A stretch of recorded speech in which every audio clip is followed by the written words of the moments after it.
ओम शांति।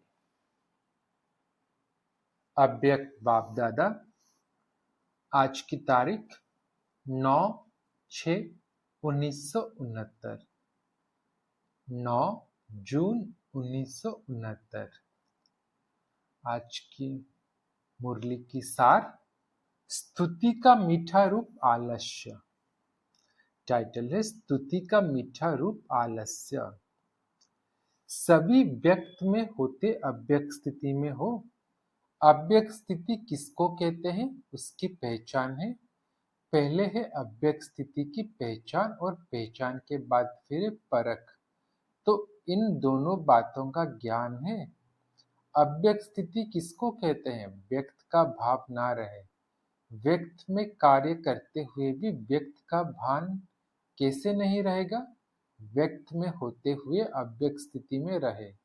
ये कितना अनुभव होता है, आज यह सभी से पूछना है। अव्यक्त स्थिति में ज्यादा से ज्यादा कितना समय रहते हो, ज्यादा में ज्यादा कितना समय होना चाहिए, मालूम है 8 घंटा। संपूर्ण स्टेज के हिसाब से तो 8 घंटा भी कम से कम है।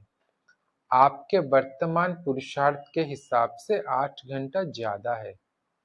कोई ने भी हाथ नहीं उठाया। अच्छा, जब बाबा ने पूछा कि आपके वर्तमान पुरुषार्थ के हिसाब से 8 घंटा ज्यादा है, तो कोई ने भी हाथ नहीं उठाया। अच्छा, जो 6 घंटे तक पहुंचे हैं वो हाथ उठाओ। कोई नहीं उठाते हैं। अच्छा, 4 घंटे तक जो पहुंचे हैं वो हाथ उठाओ।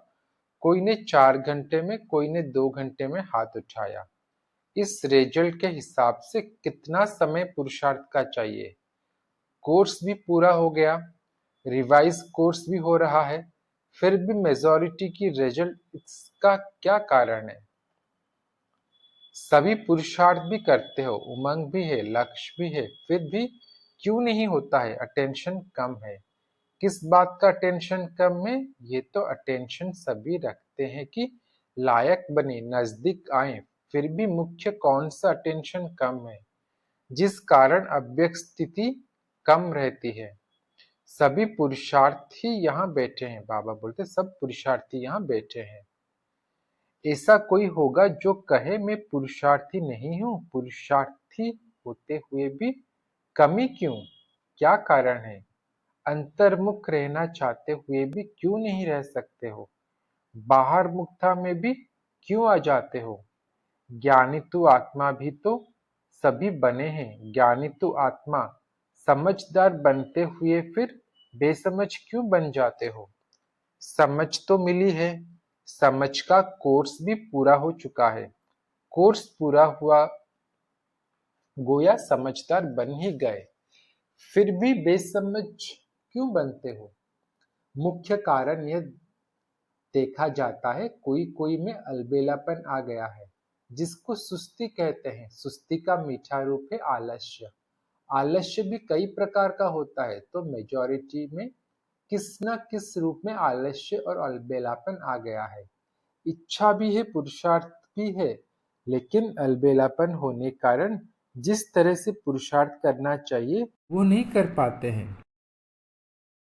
आ जाता है तो उससे फिर ज्यादा अलबेलापन हो जाता है।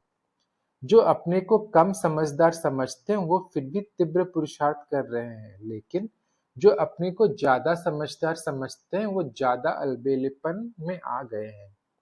जैसे पहले पहले पुरुषार्थ की तड़पन थी, ऐसा बनकर दिखाएंगे, ये करके दिखाएंगे। अभी वो तड़पन खत्म हो गई है, तृप्ति हो गई है, अपने आप से तृप्त हो गए हैं।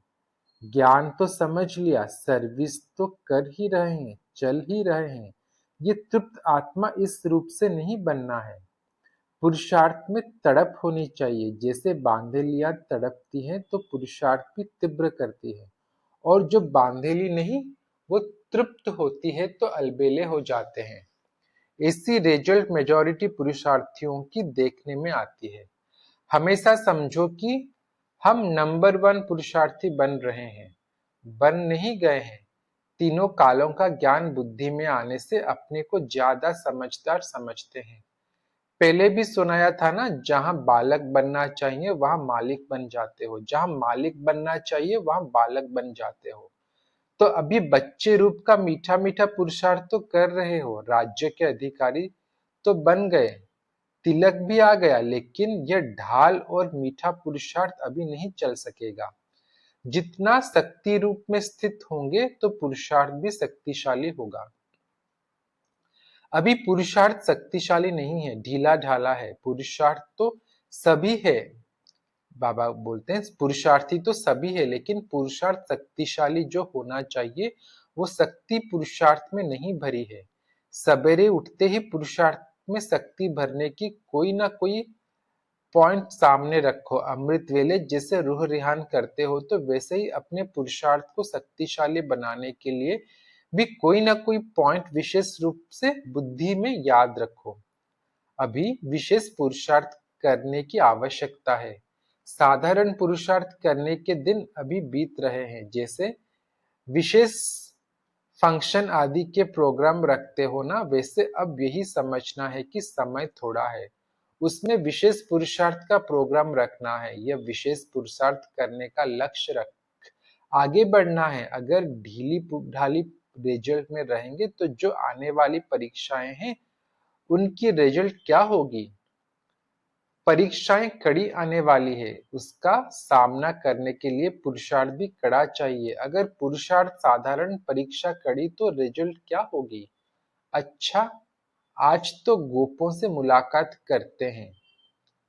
अपने पुरुषार्थ में संतुष्ट हो, चल तो रहे हो, लेकिन कितनी परसेंट में। जो समझते हैं 75% श्रीमत पर चल रहे हैं वो हाथ उठाओ। कईयों ने हाथ उठाया। अच्छा, मुख्य श्रीमत क्या है। मुख्य श्रीमत यही है कि ज्यादा से ज्यादा समय याद की यात्रा में रहना, क्योंकि इस याद की यात्रा से ही पवित्रता, दैवी गुण और सर्विस की सफलता भी होगी। जो 75% श्रीमत पर चलते हैं उन्हों का याद का चार्ट कितना है। याद का चार्ट भी 75% होना चाहिए। इसको कहेंगे पूरी पूरी श्रीमत पर चलने वाले। आज खास गोपों को आगे किया है, गोपियों को पीछे मंगाया है, क्योंकि जब भी मिलन की कोई बात होती है तो गोपियां जल्दी आ जाती है, गोप देखते देखते रह जाते हैं। गोपों को जिम्मेवारी भी देनी है, यूं तो दी हुई है, जैसे आप लोगों के चित्र में दिखाया है ना कि द्वापर के बाद ताज उतार जाते हैं, तो ये जिम्मेवारी का ताज भी दिया हुआ तो है, लेकिन कभी कभी जानबूझकर भी उतार देते हैं और माया भी उतार देती है। सतयुग में तो ताज इतना हल्का होता है जो मालूम भी नहीं पड़ता है कि कुछ बोझ सिर पर है। सतयुग की सीन सिनेरियां सामने आती हैं कि नहीं। सतयुग के नजारे स्वयं ही सामने आते हैं या लाते हैं। बाबा बोल रहे हैं सतयुग की नजारे स्वयं ही सामने आते हैं या लाते हो। जितना जितना आगे बढ़ेंगे तो न चाहते हुए भी सतयुगी नजारे स्वयं ही सामने आएंगे, लाने की भी जरूरत नहीं। जितना जितना नजदीक होते जाएंगे उतना उतना नजारे भी नजदीक होते जाएंगे। सतयुग में चलना, बाबा बोल रहे हैं सतयुग में चलना है और खेल पाल करना है। ये तो निश्चय है ही। आज जो भी सभी बैठे हैं उनमें से कौन समझता है कि हम श्री कृष्ण के साथ पहले जन्म में आएंगे, उनके फैमिली में आएंगे, वह सखी सखा बनेंगे, वह तो स्कूल के साथी बनेंगे। जो समझते हैं तीनों में से कोई ना कोई जरूर बनेंगे, ऐसे निश्चय बुद्धि कौन है। सभी ने हाथ उठाया। नजदीक आने वालों की संगम युग में निशानी क्या होगी। यहाँ कौन अपने को नजदीक समझते हैं। यज्ञ सर्विस व जो बाप दादा का कार्य है उसमें जो नजदीक होगा वही बाप खेल पाल आदि में नजदीक होगा। यज्ञ की जिम्मेवारी व बाप दादा के कार्य की जिम्मेवारी के नजदीक जितना जितना होंगे उतना वहां भी नजदीक होंगे।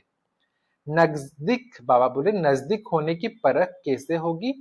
हर एक को अपने आप से पूछना चाहिए। जितनी बुद्धि, जितना तन मन धन और जितना समय लौकिक जिम्मेवारियों में देते हो उतना ही इस तरफ देते हो, इस तरफ ज्यादा देना चाहिए। अगर ज्यादा नहीं तो उसका वजन एक जैसा है।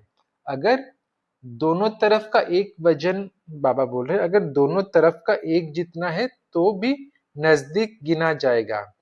इस हिसाब से अपने को परखना है। अभी तक रिजल्ट में लौकिक जिम्मेवारियों का बोझ ज्यादा देखने में आता है।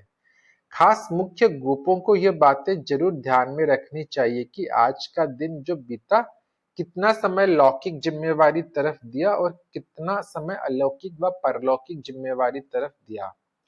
कितने मददगार बने, ये चेकिंग करते रहेंगे तो पता पड़ेगा कि कौन सा तरफ खाली है। सभी प्रकार की परिस्थितियों में रहते हुए भी कम से कम दोनों तरफ एक जितना जरूर होना चाहिए। कम नहीं, उस तरफ कम हुआ तो हर्जा नहीं, इस तरफ कम नहीं होना चाहिए।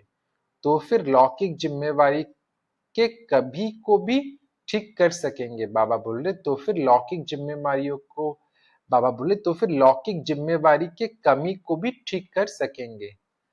परमार्थ से व्यवहार भी सिद्ध हो जाता है। कोई कोई कहते हैं पहले व्यवहार को ठीक कर परमार्थ में लगे। यह ठीक नहीं है, तो यह खास ध्यान रखना है।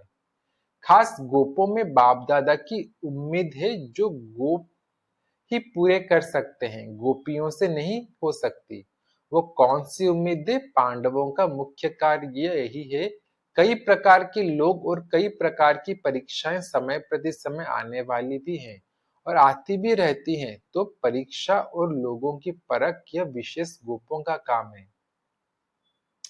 क्योंकि पांडवों को शक्तियों की रखवाली करने का मुख्य कार्य है। शक्तियों का काम है तीर लगाना, लेकिन हर प्रकार की परीक्षा और लोगों को परखना और शक्तियों की रखवाली करना पांडवों का काम है। इतनी जिम्मेवारी उठा सकते हो कि शक्तियों के रखवाली की आपको आवश्यकता है।